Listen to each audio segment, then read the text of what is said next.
Di sini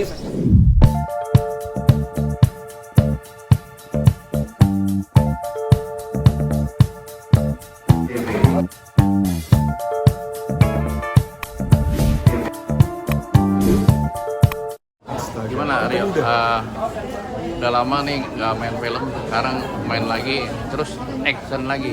Kenapa?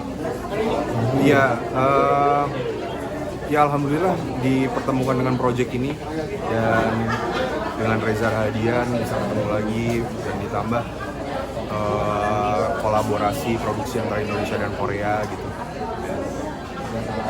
Ya. Terlibat dalam produksi orang Korea mungkin seperti apa Rio pengalamannya?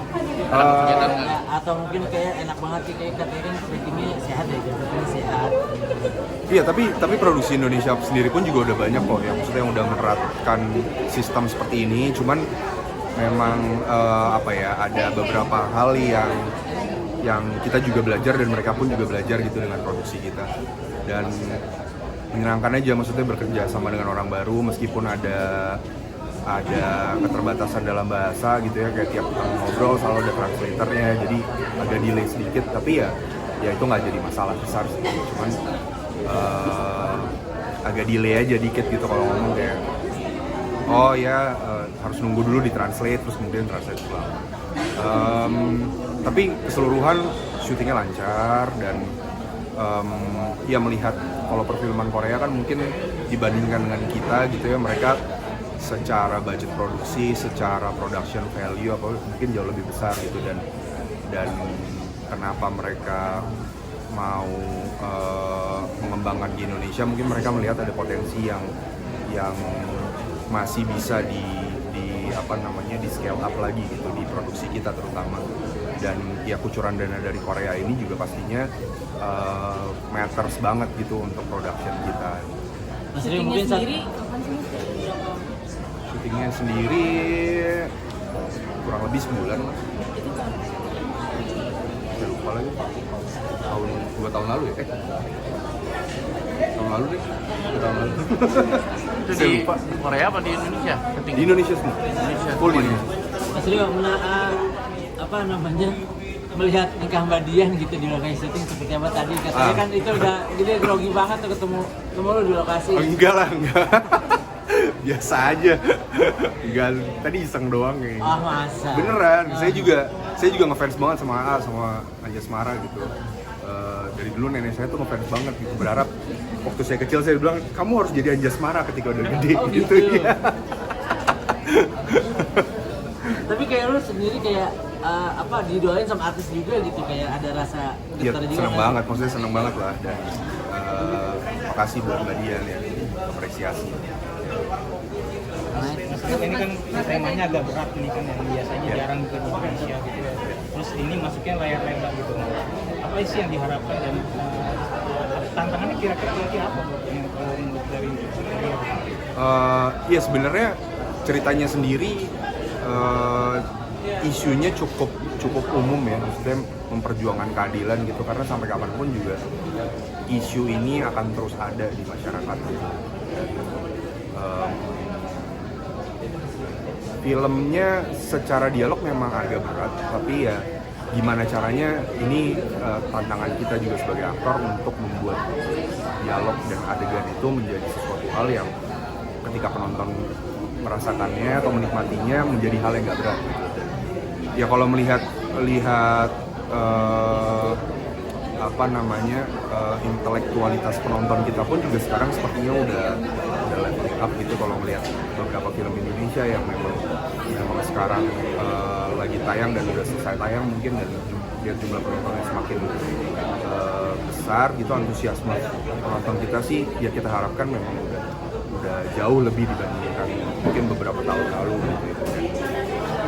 Senang banget juga ngelihatnya, dan ya kita tertantang juga untuk membuat sesuatu film yang memberikan sesuatu yang lebih lagi gitu. Tapi menurut ada terbawa emosional nggak sih dari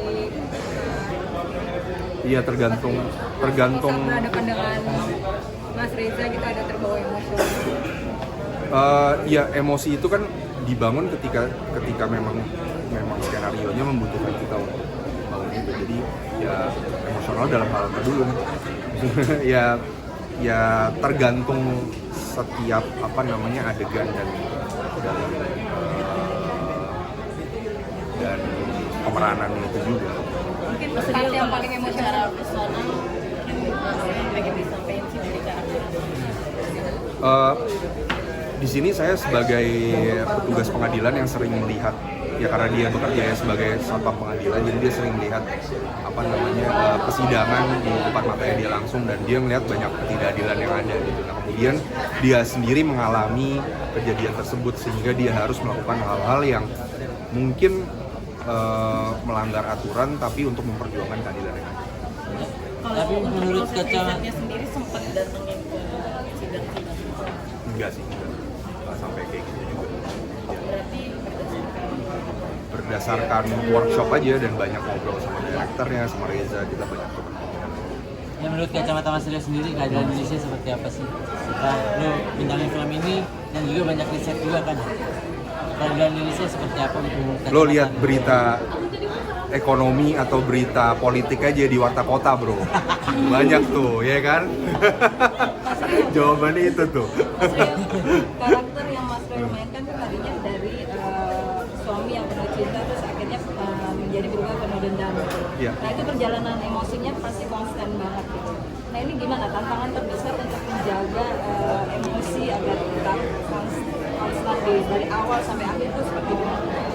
Ya itu memang itu rahasia dapur kita sebagai seorang aktor lah. Setiap aktor pasti punya caranya masing-masing untuk bisa menjaga dan mencari dan membuat itu menjadi konsisten dan ada eskalasinya di setiap emosi gitu. Jadi ya saya beda-beda sih caranya, maksudnya ada yang memang banyak ngobrol sama director, ada yang dengan cara banyak diskusi dengan aktornya gitu, beda-beda. Kita mengingatkan punya anak dan istri juga mengingat momen-momen apa gitu jadi sehingga menumbuhkan emosional Ya sendiri. itu mungkin cara paling mudah gitu ya untuk mengingat memori kita yang pernah kita rasakan kemudian di recall balik, itu mungkin cara yang paling mudah gitu. Ketika udah mandek banget gitu ya mungkin itu salah satu caranya, tapi ada banyak cara lain lagi untuk bisa melakukan. Mas Rio, menurut keadilan apa mau sih negara ini? Kalau saya berharap gaji aktor naik, itu yang saya harapkan, dan gaji wartawan semuanya pada naik juga. Oke?